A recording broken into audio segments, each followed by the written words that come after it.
لا يزال الخير حيا لا يزال إن في الدنيا سلاما وظلال أخبر. Can you imagine being tested? You can't imagine. No exaggeration. You know, a few years ago I was in Gaza, in Palestine, Gaza, and this was after the bombing, and we met a man. This man, he had 6 daughters. 6 daughters. And the bomb hit his house. Everybody became unconscious. And the father says, I woke up and I was looking for my daughters. Out of those 6 daughters, 5 died. He said, I removed the rubble. He said, my eldest daughter was very loved in the area. She was a very loving person. Every night she would go to sleep with her arms around her 2 younger sisters. Every night. And he said, when we removed the rubble and we found their bodies, I found them in exactly the same situation. Exactly same position. She had her arms around her 2 younger sisters. And the brothers who were there began to cry. And the father who had lost the children came up, he stood up and he began to console the brothers. He said, don't cry, for they are by Allah in Jannah. For them in Jannah.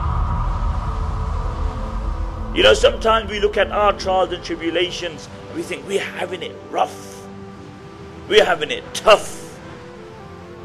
The truth is, if you look at other people, and this is the sunnah of the Prophet ﷺ, he said, look at those who are below you in the dunya and you will remain happy.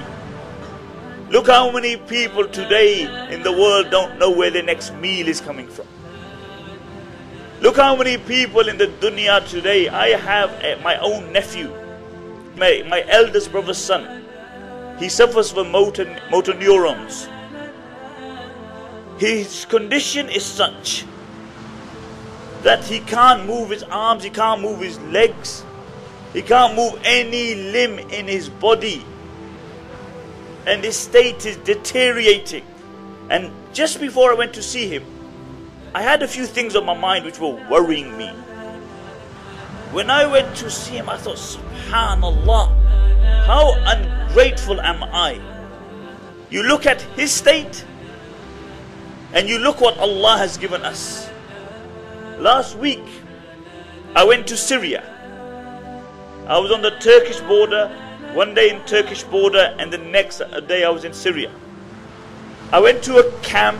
It was freezing. It was colder than the UK. The weather temperature was minus. And I went to this camp. There are 10,000 people living in tents. Over 20% of those children I saw with my own eyes were walking around with slippers. Can you imagine? No hot water. I had to pray 1 salah there. And I had to do wudu. And then we still complain that we ain't got enough. We still don't do the shukr of Allah subhanahu wa ta'ala. And this is why the Prophet ﷺ said, in the dunya compare yourself with those below you and you will be happy. Because if you compare yourself with those who are more than you, then you will never be happy. What will happen is that you will be on Prozac. You will suffer from depression because people will always have more dunya than you. And the Prophet ﷺ said, لو كان لابن آدم واديان من ذهب لأبتغى ثالثا. If man had 2 valleys of gold, 2 valleys of gold, he would desire a 3rd.